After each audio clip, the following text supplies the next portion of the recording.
Hai semua, gimana kabar kalian? Jadi di video kali ini balik lagi di segmen nyangkut bareng. Jadi seperti biasa, setiap 1 minggu sekali aku akan buat segmen ini membahas untuk mereview ekonomi makro secara keseluruhan.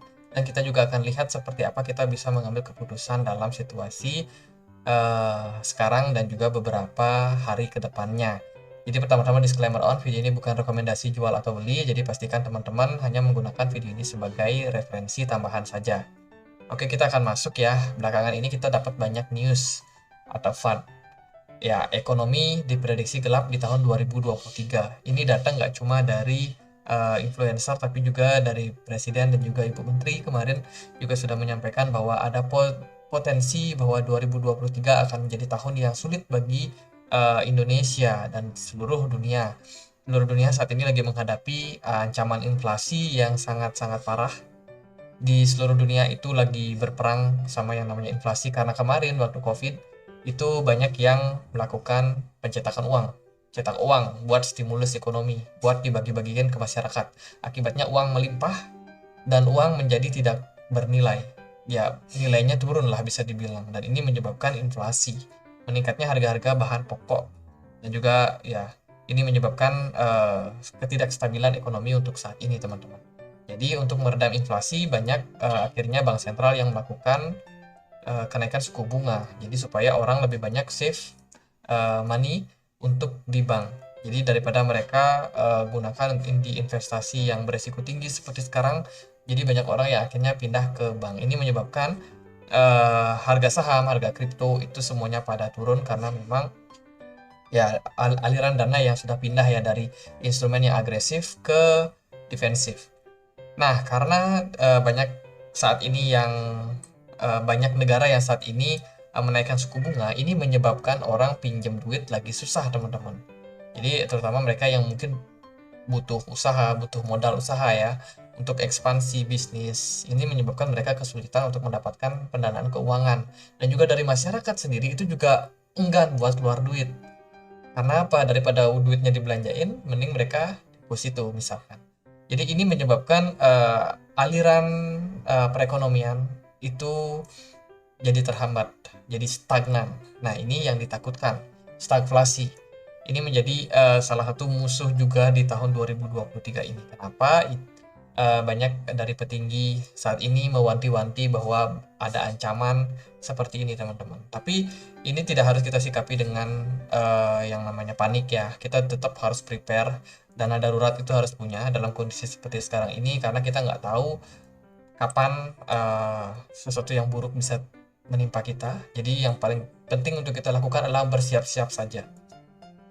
Oke, jadi karena ya newsnya seputar ini aja, nggak terlalu banyak, kita akan coba review dengan apa yang terjadi pada kalender perekonomian di minggu ini, teman-teman.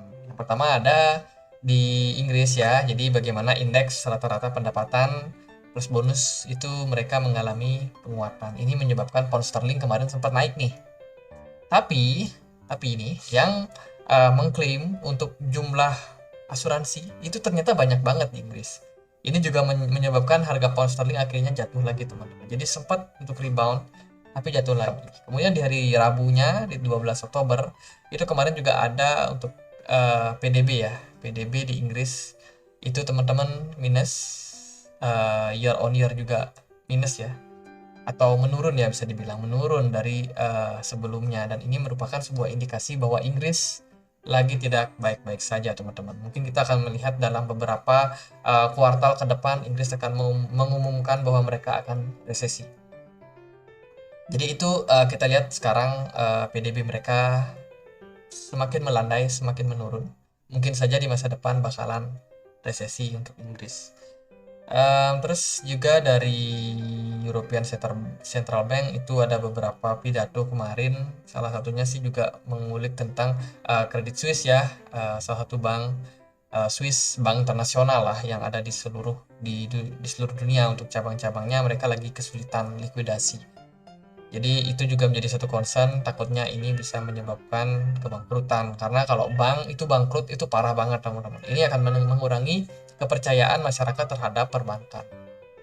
Jadi ini bahaya. Biasanya kalau bank yang kena masalah pasti pemerintah mau nggak mau akan turun tangan untuk menyelamatkan bank tersebut supaya masyarakat tidak sampai krisis kepercayaan terhadap perbankan, karena bisa menyebabkan mereka tarik banyak dana dari seluruh bank karena panik kan.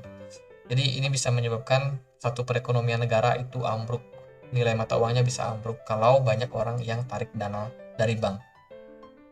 Itu, dan yang kemarin baru aja kita lewati yaitu hasil rapat FOMC. Ya, kita melihat hasil dari rapatnya, ternyata teman-teman inflasi itu belum ditekan. Jadi untuk CPI kemarin ya, kita tahu CPI-nya cenderung stabil. Kalau dari intinya, core-nya itu masih cenderung stabil di 0,6%. Tapi dari CPI yang normal itu mengalami sedikit penurunan, hanya saja masih bisa dibilang di luar ekspektasi atau mengalami penurunan 0,1% saja. Artinya adalah meskipun The Fed kemarin sudah menaikkan suku bunga berkali-kali 0,5%, kemudian 0,75%, itu ternyata belum cukup untuk meredam inflasi. Jadi orang masih banyak yang konsumsi sehingga menyebabkan inflasinya itu nggak turun sesuai dengan ekspektasi. Meskipun mereka cuma ekspektasikan turun 0,2%, tapi ternyata nggak sesuai dengan apa yang mereka pikirkan. Wah, ini The Fed inflasi masih tinggi. Jadi mereka ada kemungkinan di bulan November nanti, di tanggal 2, itu bakalan ada FOMC meeting lagi, teman-teman. Dan di sanalah The Fed akan mengumumkan kebijakan monetary mereka. Apakah mereka akan menaikkan suku bunga 0,5% atau mungkin 0,75%. Nah, itu kita nggak tahu secara pasti. Tapi yang pasti adalah The Fed sudah mengantongi sebuah data ini bahwa inflasi belum sepenuhnya berhasil diredam setelah mereka menaikkan suku bunga berkali-kali, setiap 2 bulan sekali bahkan mereka menaikkan suku bunga. Dan di bulan November ini akan menarik. Mungkin juga di bulan-bulan berikutnya The Fed juga masih berpotensi buat menaikin suku bunga kalau dirasa inflasi masih belum bisa mereka redam. Jadi ini bakalan sangat-sangat kacau ya, dimana banyak bank yang kesulitan likuidasi, banyak bank yang akhirnya bermasalah, fund manager yang kemarin banyak invest di futures, di kripto, atau di saham, itu juga lagi kesulitan. Karena sahamnya pada turun, kriptonya pada turun, mereka juga kesulitan buat mungkin mengembalikan dana investor. Nah, jadi ini bakalan sangat-sangat parah sih. Tapi sementara beritanya belum banyak di media, bahkan di minggu ini itu beritanya nggak terlalu menakutkan seperti minggu kemarin. Makanya di video kali ini aku nggak bahas terlalu banyak news, aku bahas secara umum aja bahwa ini loh ada hal-hal yang sifatnya data yang penting untuk kita lihat, untuk kita mengambil keputusan ke depannya. Jadi itu data CPI kemarin sebenarnya nggak terlalu bagus ya. Ini mengindikasikan bahwa masih ada potensial untuk The Fed menaikkan suku bunga, sehingga kemarin dolarnya naik lagi, indeks dolar naik. Terus dari klaim pengangguran itu ternyata meningkat, teman-teman. Dan ini negatif buat dolar. Artinya banyak orang yang kehilangan pekerjaan. Pengangguran semakin meningkat. Ini menyebabkan si negara itu harus mensuplai kebutuhan daripada orang yang nganggur ini. Mereka dapat stimulus dari ya negara ya. Jadi tanggungan negara lebih banyak. Ini negatif buat dolar. Terus di Jumat kemarin kita ada penjualan retail yang inti, atau yang core ya. Jadi kita bisa lihat datanya di sini bahwa untuk data core-nya ternyata meningkat. Tapi dari retailnya, penjualan retail yang biasa itu ternyata mengalami pelemahan. Jadi kurang lebih itu untuk berita di minggu kemarin atau minggu ini ya teman-teman. Jadi yang sudah lewat, dan di minggu depan kita ada beberapa event seperti PDB China year on year. Ini akan sangat penting ya, mempengaruhi fluktuasi harga. Itu ada di Selasa tanggal 18 Oktober. Ini teman-teman kita harus perhatikan bahwa bakalan terjadi volatilitas di market. Hari Minggu, Senin itu mungkin market bisa berpotensi diserahkan kepada market maker untuk menggerakkan harganya, apakah ntar di bawah naik lagi atau seperti apa. Kemudian di hari Rabunya kita akan mendengar CPI, indeks harga konsumen ya dari Inggris dan juga Eropa. Ini juga data yang sangat penting karena ini juga bisa berpengaruh nanti kepada keputusan The Fed. Karena kita tahu dolar adalah mata uang internasional. Semua negara, hampir semua negara itu menggunakan yang namanya dolar. Dan juga untuk dana cadangan sebuah negara itu juga pakai dolar. Jadi kalau PDB Inggris dan juga Eropa ini tentunya sangat mempengaruhi nanti keputusan dari The Fed. Hari Rabu itu juga masih sangat penting. Hari Kamis itu bakalan ada suku bunga utama kredit dari China. Kemudian di Oktober tanggal 20 hari Kamis itu baru nanti ada indeks manufaktur. Oke, ini ada beberapa event sampai hari Jumat ya, penjualan retail juga di GBP. Jadi untuk event dari The Fed itu nggak terlalu banyak di minggu depan. Tapi data-data dari negara lain ini juga sangat-sangat penting untuk kita lihat. Oke, nggak terlalu lama-lama, kita langsung aja masuk ya ke pembahasan dari technical analysis. Dari emas, teman-teman, so far emas masih berada di level yang cukup aman, di atas resistance, ya maksudnya di bawah dari resistance 840.000 per gramnya. Jadi emas kemarin sempat naik sampai ke 845 ribuan, tapi sekarang sudah terkoreksi kembali teman-teman. Ini dikarenakan dolar yang menguat. Wah, si Mas diskon lagi nih. Dia sekarang bergerak sih di dalam sebuah descending channel, tren penurunan pada emas, dan masih berpotensi buat turun lagi, balik lagi mungkin ngetes level supportnya di kisaran 780 ribuan. Jadi buat teman-teman yang mau cicil emas mungkin bisa tunggu lagi sampai harganya ke 700.080 ya. Terus dari indeks dolar sendiri, kemarin teman-teman dia sempat koreksi sebenarnya, tapi dia akhirnya mengalami penguatan ya, ketahan di level support di kisaran 112. Saat ini kalau menurut aku pribadi dia ada potensi buat running ke WFC. WFC-nya entah di mana pastinya, tapi mungkin bisa sampai ke 116. Kemudian dia baru koreksi lagi. Jadi perjalanan indeks dolar untuk naik bull run ini masih sangat lama. Sepertinya aset-aset lain bakalan kenakan lagi, termasuk market saham dan juga kripto masih berpotensi buat melanjutkan koreksi. Terus sebelum Bitcoin kita lihat dari indeks S&P 500 Standard & Poor's. Jadi dari indeks Amerika ini 500 saham yang sangat penting untuk kita lihat. Kemarin itu ada potensial bahwa S&P 500 berpotensi membentuk di sini ya double bottom. Tapi ternyata kemarin di perdagangan kemarin justru malah minus 2,37%. Dan kalau kita lihat dari time frame 4 jam sebenarnya di sini cukup positif. Kalau kita lihat memang dari indeks S&P di sini kita kelihatan ada gap yang belum ketutup kemarin, tapi ternyata gap ini justru menjadi level resistance buat S&P.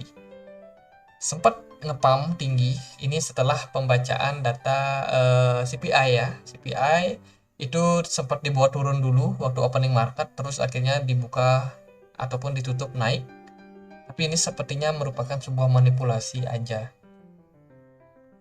Dari indeks S&P seperti itu. Terus dari Bitcoin seperti apa? Nah, Bitcoin kita selalu update di analisa pagi untuk pergerakan dari Bitcoin, dan ya sekilas saja aku update kembali ya. Kalau kita lihat sih dari pergerakan Bitcoin di time frame 1 hari ini, maaf agak rame. Tapi so far kita melihat bahwa kemarin ini waktu pembacaan CPI ya, bagaimana Bitcoin itu sempat drop sampai ke 18.200.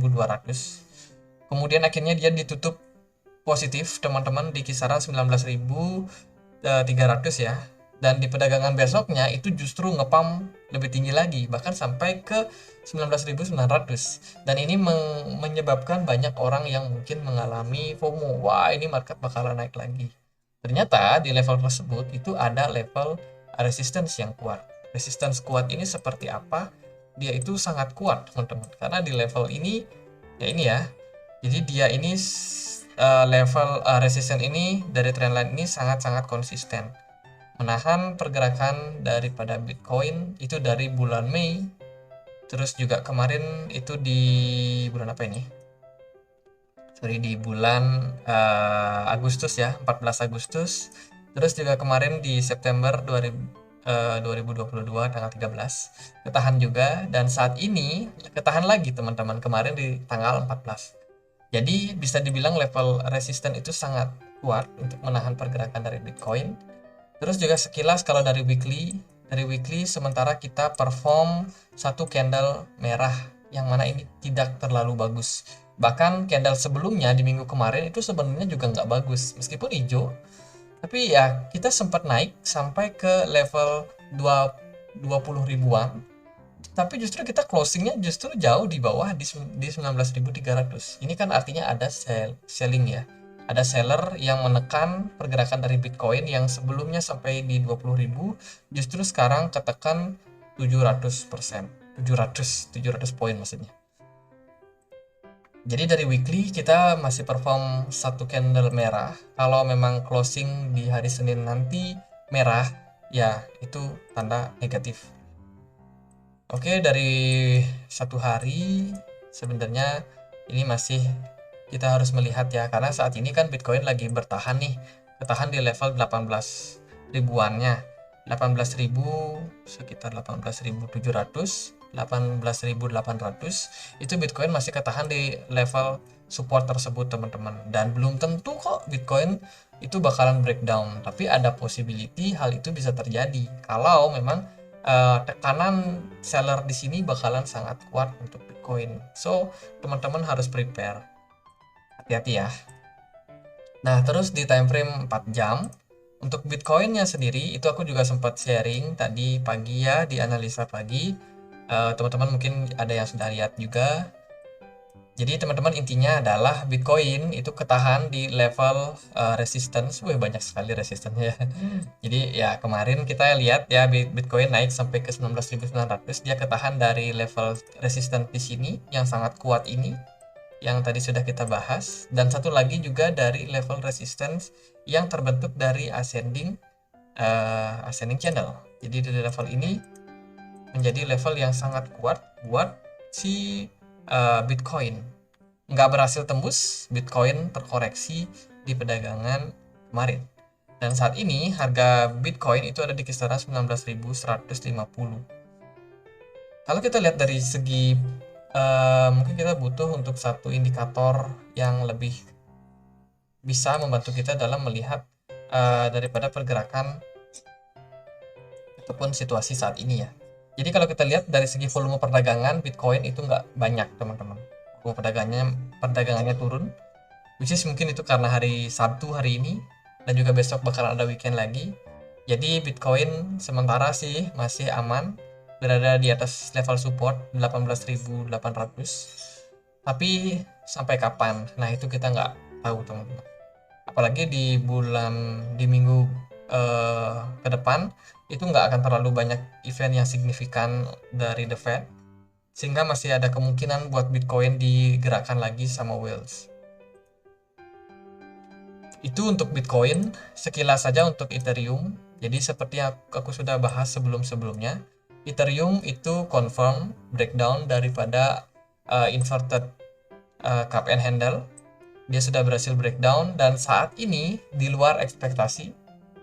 Jujur aja di luar ekspektasi. Kita berharap bahwa Ethereum bisa mengalami koreksi cukup dalam ya, turun mungkin sampai kisaran 800 sekian, tapi ternyata enggak. Ethereum malah sideways sangat-sangat panjang, bertahan di level support yang sangat kuat di sini di kisaran 1200. Support ini memang terbentuk dari bulan Juni kemarin, dan saat ini sangat kuat menahan pergerakan dari Ethereum. Apakah Ethereum bakalan langsung ataupun bisa berpotensi buat balik lagi naik dan mengatakan kepada kita bahwa inverse cup and handle ini nggak valid. Jadi ketika Ethereum nanti bisa naik sampai kisaran di atas dari 1400, itu menandakan bahwa dari inverse head and shoulders ini tidak valid ya, dan bisa dibilang ini merupakan pola yang sudah gagal. Tapi sementara dia masih berada di bawah dari neckline ini, maka kita masih melihat kemungkinan bahwa Ethereum masih bisa diskon lagi cukup gede ke harga 800. Kalau kita bisa ukur mungkin penurunan yang terjadi mungkin masih sangat signifikan, sekitar 36% minus, 36% untuk Ethereum. Oil, teman-teman, oil juga ikut pergerakan dari dolar ya. Ketika dolarnya naik, oilnya justru malah mengalami koreksi. Dan jika kita lihat di sini menggunakan logarithmic chart, dari eh, ini ya, oil itu sudah sempat turun cukup lama, kemudian dia berhasil break di sini dan sekarang kembali mengalami koreksi. Artinya sih kalau dolarnya bakalan naik, oil juga harus turun supaya orang-orang bisa tetap konsum untuk minyak ya. Karena kalau oilnya naik, dolarnya naik, lalu siapa yang bakalan beli minyak? Kalau orang nggak bisa beli minyak, gimana perekonomian bisa jalan? Pastinya akan krisis parah. Jadi untuk dolar sendiri kalau naik, maka oil harusnya turun. Terus dari IHSG, Indeks Harga Saham Gabungan, ini ada possibility, em, tercipta triple top. Ya, triple top mungkin di sini kita bisa melihat bagaimana pergerakan dari indeks saham gabungan kita, teman-teman, cukup positif. Terus dia berhasil naik lagi ya ke 7 ribuan. Tapi sekarang sudah melemah. Indeks harga saham gabungan kita turun cukup signifikan dalam beberapa hari terakhir. Mungkin ini sudah terjadi di 15 September, ini berarti sudah sekitar 1 bulan ya. 1 bulan mengalami koreksi terus menerus, dan volume ataupun ya penurunan sudut penurunannya itu cukup signifikan. Artinya adalah ada possibility yang sangat parah bakalan terjadi pada IHSG. Ini karena dipicu dari ekonomi di luar. Jadi di luar Indonesia ekonominya lagi nggak bagus, ada perang, inflasi dan lain sebagainya. Ini menyebabkan banyak kondisi perekonomian keuangan itu lagi bermasalah juga sebenarnya dalam kondisi ini. Dan ini menyebabkan kekhawatiran pada investor. Investor banyak yang tarik dana mereka, pindahkan ke aset-aset yang mungkin bisa berpotensi bikin mereka profit, entah itu obligasi ataupun dolar. Jadi ya itu, saat ini indeks harga saham gabungan kita lagi dalam koreksi, dan kalau neckline ini di breakdown, teman-teman, mungkin kita akan melihat ada diskon yang terjadi pada market, bisa turun ya sampai ke kisaran 5.800 untuk IHSG, which is ini merupakan ketahan lagi di level support. Jadi sebelumnya waktu awal pandemi kita melihat ya bagaimana indeks harga saham gabungan kita itu drop cukup signifikan sampai ke 3.000 something, dan akhirnya rebound sampai ke 7.000, which is ini merupakan penguatan yang cukup bagus. Tapi sekarang di sini sudah mengalami sideways. Ya, kalau kita lihat dari perspektif ini dia sideways dan cenderung ada possibility buat mengalami koreksi lanjutan. Dan ketika IHSG mungkin turun sampai ke 5.800, itu sepertinya merupakan posisi ideal buat kembali untuk melakukan akumulasi. Sampai kapan? Entah sampai kapan, mungkin sampai bulan depan. Kita masih akan dibayang-bayangi sepertinya dengan ya resesi yang terjadi pada 2023 nanti. Oke, sekian aja mungkin untuk pembahasan kali ini. Semoga bisa bermanfaat, teman-teman. Ya, dari keterbatasan informasi yang saya sampaikan ini, semoga teman-teman bisa untuk kembali mendapatkan referensi untuk teman-teman mengambil keputusan. Kalau aku sendiri melihat kondisi ini adalah masih wait and see. Ya, jadi sementara aku sudah melakukan akumulasi kemarin di obligasi, bukan obligasi, reksadana obligasi ya. Jadi sementara aku mungkin nggak beli dulu karena kebetulan sih kemarin waktu beli itu udah sempat naik, dan aku melihat ada possibility bahkan bisa berkoreksi kembali. Jadi aku nggak mengambil keputusan yang gimana-gimana. Dana masih di deposito di Bank Neo dan juga Cbank, itu salah satu bank yang cukup bagus, kasih return sekitar 6%, dan itu juga bebas kita tarik kapanpun. Jadi aku lebih aman simpan uang di sana sebentar. Sementara itu kita menunggu kondisi lebih baik, nanti bakalan ada momen dimana kita bisa serok harga lebih murah. Kalau dari Bitcoin sendiri aku harap bisa ambil barang di sekitaran 15.000, dan untuk saham Aku tunggulah mungkin IHSG bisa koreksi sampai mana, bisakah dia sampai 5.800, mungkin aku akan ambil saham-saham yang nantinya berpotensi ya, mungkin infrastruktur mungkin yang cenderung bagus, mengingat pemulihan ekonomi. Saat ini Indonesia lagi di dalam pemulihan ekonomi, IKN mau dibangun, ya kita lihatlah nanti peluangnya seperti apa. Oke, by the way kita punya komunitas diskusi di Telegram, teman-teman yang mau join di sini aku sudah ya banyak sharing juga ya di channel Telegram dan juga di grup. Jadi feel free untuk join, teman-teman yang mau menambah informasi lagi, nama teman, relasi, silahkan join. Linknya bisa temukan di kolom deskripsi. Oke, sekian aja, semoga bisa bermanfaat. Akhir kata saya Andre, makasih.